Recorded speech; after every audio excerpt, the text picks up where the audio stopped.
Hello. तो ये video मैंने बनाया है about the usefulness of Delhi domicile quota specially for the MBBS admissions. और जैसा मैंने कहा था कि अभी तो एडमिशन सीज़न चल रहा है, जब ख़त्म हो जाएगा तो मैं आपको एक डोमिसाइल बेनिफिट का बहुत अच्छा वीडियो बना के दूंगा। लेकिन तब तक क्योंकि बहुत फ़ोन आ रहे हैं, फिर से हमारा एक और बिज़नेस है जिसमें हम दिल्ली के आसपास के बच्चों को स्कूलिंग में हेल्प करते हैं दिल्ली में, ताकि उनको दिल्ली कोटा 11th-12th में मिल जाए। एंड पेरेंट्स आर क्वेश्चनिंग कि सर अगर इतना ही ऊपर कोटा जाता है तो क्या फ़ायदा हुआ। तो क्वेश्चन बहुत वाजिब है, मैंने बहुत समझाने की कोशिश की या मेरी टीम ने 1 to 1, तो इस वीडियो के माध्यम से ताकि जितने लोग सुन रहे हैं वो समझ लें। कोई शक नहीं है, Delhi is very very competitive और ये शायद उनके लिए ज़्यादा ख़तरनाक सिचुएशन है जिनके पास दिल्ली के अलावा कोई डोमिसाइल है ही नहीं, उनकी तो मजबूरी है। तो अगर आप देखें तो वाकई सच है कि ऑल इंडिया रैंक 4500 तक पे तो दिल्ली जनरल एडमिशन राउंड 1 में ख़त्म हो गए हैं। राउंड 2 अभी दोनों का ही रिज़ल्ट आएगा। तो फिर क्या फ़ायदा है दिल्ली कोटा का दिल्ली के बाहर के लोगों के लिए, और दिल्ली वालों को क्या करना चाहिए। तो कुछ फैक्ट्स आपको बताता हूँ, सारे कॉलेज के एग्जाम्पल लेके, एक को छोड़ के, वो भी समझ लो मुझे मिल नहीं रहा था। मौलाना आज़ाद जो कि सबसे फेवरेट कॉलेज है, ऑल इंडिया कोटे में तो 89 रैंक पे ख़त्म हो गया, राइट। जबकि दिल्ली कोटा में, या जो हम कहें दिल्ली स्टेट कोटा में, फिर भी 1253 1253 रैंक पे गया है। बहुत ऊपर है मुझे मालूम है, लेकिन वैसे तो 89 था ना। Vardhman Mahavir second favourite college, all India rank 138 पे ख़त्म हो गया, 138। डीयू में तो फिर भी 2185 2185 पे चला गया। थर्ड फेवरेट बहुत पुराना यूसीएम है Shahdara, all India rank general की बात हो रही है सिर्फ, ताकि आपको एक आइडिया मिल जाए, 292 रैंक पे ख़त्म। जबकि डीयू में फिर भी 3878 रैंक पे चला गया। फोर्थ फेमस, अभी भी हम कोविड कॉलेज की बात कर रहे हैं, doctor Ram Manohar Lohia, all India rank 418 पे ख़त्म, और डीयू में फिर भी 4437 रैंक पे मिला। बाबा साहब अम्बेडकर 1216 ऑल इंडिया पे ख़त्म, और 4500 के आसपास हमें याद है डीयू कोटा में मिला था, जो आईपी की काउंसलिंग का रिजल्ट आया था। और famous Lady Hardinge medical college, because that's only a girls college, all India rank 400 पे ख़त्म है, जबकि दिल्ली रैंक फिर भी 6329 पे गया। तो अब इसके मायने क्या है, देखिए भाई, सबसे बड़ा मायना तो यह है कि जो दिल्ली का रहने वाला है और दिल्ली के अलावा कोई डोमिसाइल उसके पास नहीं है, तो अगर आप जनरल कैटेगरी के बच्चे स्टूडेंट हो तो आपको सेफ्टी के लिए बहुत ज़रूरी है कि 40,000 नहीं, you should be in the top 10,000 or maybe 8,000 rank to get a seat in Delhi. If you talk about for general rank, same extrapolation would be for other ranks or other categories. तो देखिए, अब जो दिल्ली के तो उनके पास तो कोई option है नहीं। अगर आप दिल्ली के रहने वाले हो, दिल्ली में पले बड़े हो, तो भाई बहुत कंपटीशन है। और दिल्ली के सरकारी सीट के लिए तो शायद 600, अगर इस साल की बात करो 2020 की, तो 630 नंबर भी कम पड़ेंगे। वो टेबल अभी मेरे सामने है नहीं, तो रैंक से आप समझ गए कि जनरल कैटेगरी लिए 4500 ऑल इंडिया रैंक गई है, और सिर्फ फीमेल अगर आप थे तो 6329, which is very tough all India rank.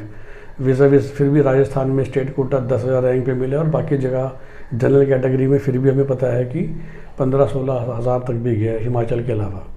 तो दो सवालों का जवाब देना चाह रहा हूँ मैं, एक दिल्ली वाले क्या करें, और दूसरा जो दिल्ली के बाहर वाले हैं, दिल्ली के आसपास के, जो कि दिल्ली में 11th-12th की स्कूलिंग लेते हैं for the additional Delhi quota, उन्हें करना चाहिए कि नहीं करना चाहिए।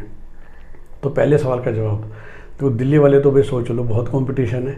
तो अगर आप किसी और तरीके से, मतलब दिल्ली में ही पढ़ते हुए आप किसी और स्टेट का कोटा बना सको, जो आपको दूसरे वीडियो में पता चलेगा कि कौन से ऐसे स्टेट्स हैं जहाँ पर सबसे नीचे कट ऑफ जाती है हर साल, because of the more colleges and lesser competition within state students, because of maybe वहाँ के बच्चे एवरेज कम पढ़ते हैं vis-a-vis दिल्ली, हरियाणा, पंजाब, राजस्थान के बच्चे।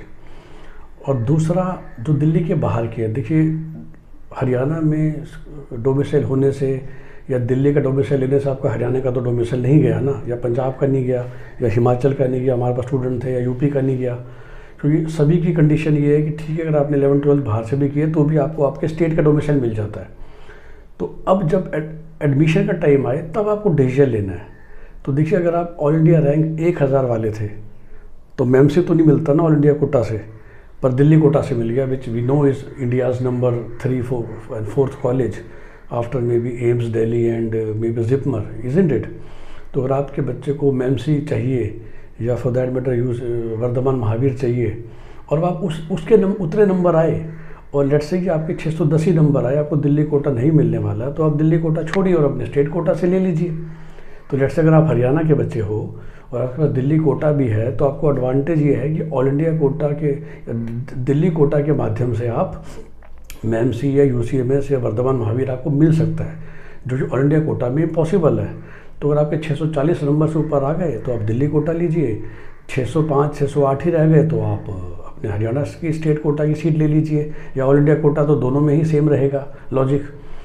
और मल्टीपल यूसेज कहीं पर भी मना नहीं है, तो आपको बिल्कुल छोड़ने की ज़रूरत भी नहीं है। तो जितने हमारे क्लाइंट है हरियाणा के, राजस्थान के, यूपी के, वो अपने स्टेट कोटा भी भर रहे हैं और दिल्ली का स्टेट कोटा भी भर रहे हैं, बिहार के, कहीं पर भी अलग रिस्ट्रिक्शन नहीं है पंजाब के अलावा। तो बाकी हमारे कुछ 20-22 क्लाइंट थे फ्रॉम पंजाब, तो उनको हमने यही पंजाब ने एक अंडरटेकिंग लिखवाई कि आप किसी भी और स्टेट का स्टेट कोटा यूज़ ही नहीं करोगे। तो हमने उनको बोला कि जिसके 650 नंबर थे, हमने कहा कि आप दिल्ली कोटा में जाइए, और जिसके 600 नंबर थे, हमने कहा आप दिल्ली कोटा छोड़ दिए, आप अपने पंजाब में ही गवर्नमेंट कॉलेज की ट्राई कीजिए। लेकिन हरियाणा वाले के लिए, राजस्थान वाले के लिए, यूपी वाले के लिए, बिहार वाले के लिए, मध्य प्रदेश वाले के लिए डबल एडवांटेज है कि आप अपने स्टेट के लिए तो एलिजिबल हो ही और दिल्ली के लिए भी एलिजिबल हो। तो अगर वाकई 640 650 आ गए तो कम से कम आपको मिल तो सकता है ना। ऑल इंडिया कोटा में तो आपको पता ना कि MEMC 700 से ऊपर ख़त्म हो गया, क्योंकि इस बार शायद 102 बच्चे थे 700 से ऊपर वाले। तो let us take the case of MEMC, मतलब 700 नंबर पे भी आपको Delhi all India quota MEMC नहीं मिला, लेकिन 12,000 रैंक के चक्कर में कम से कम थोड़ा नीचे 15-20 नंबर का बहुत फ़र्क पड़ता है नीट के एग्ज़ाम में। तो आपको MEMC या वर्धमान महावीर या UCMS, जो दिल्ली के आप समझिए कि 6 कॉलेज हैं जो इंडिया के टॉप 30 में आते हैं, तो गवर्नमेंट कॉलेज, तो ये बहुत बड़ा एडवांटेज है। कोई दिल्ली में बॉन्ड का चक्कर नहीं है, कोई फीस का चक्कर नहीं है, कोई लोकेशन प्रॉब्लम नहीं है, कोई लैंग्वेज प्रॉब्लम नहीं है, unless and you are typical South Indian जिसको हिंदी इंग्लिश दोनों नहीं आती। तो दैट्स वाई दिल्ली के सारे कॉलेज दिल्ली के टॉप लोकेशंस में हैं, सब दिल्ली शहर के बीचों बीच है, कोई भी रिमोट एरिया में नहीं है। दिल्ली में भी कुछ आउटस्कर्ट्स है, पर दिल्ली के तो सारे के सारे कॉलेज मैंने देखे हुए हैं, मतलब each and every college are actually in super prime locations, may be other than UCMS Shahdara, Lady Hardinge is in Connaught Place, Maulana Azad in Connaught Place, AIIMS Delhi तो बिल्कुल हौज खास एरिया में है, Ram Manohar Lohia is in Connaught Place जो कि दिल्ली का हब है और दिल्ली का सेंटर प्लेस है, Ambedkar is in Rohini, and NDMC college is again in Hindu Rao which is Kamla Nagar. तो all are like posh areas of Delhi, good patient, excellent actually patient inflow, and every facility is super great। तो आप समझ गए। तो इसलिए ये मत क्वेश्चन कीजिए कि सर दिल्ली कोटा से हमें क्या फ़ायदा हुआ। अगर दिल्ली, नुकसान आपका कुछ नहीं हुआ, पैसे देखिए 660-70 नंबर आ जाते, 650 आए थे, दिल्ली की सीट मिल जाती इन टॉप 20 कॉलेजेस में, नहीं आए अपने स्टेट की ले लीजिए। दिल्ली के में 11th-12th पढ़ाने से आपका स्टेट डोमिसाइल का नुकसान नहीं हुआ। तो इस बात को समझ के एक्शन लीजिए। धन्यवाद।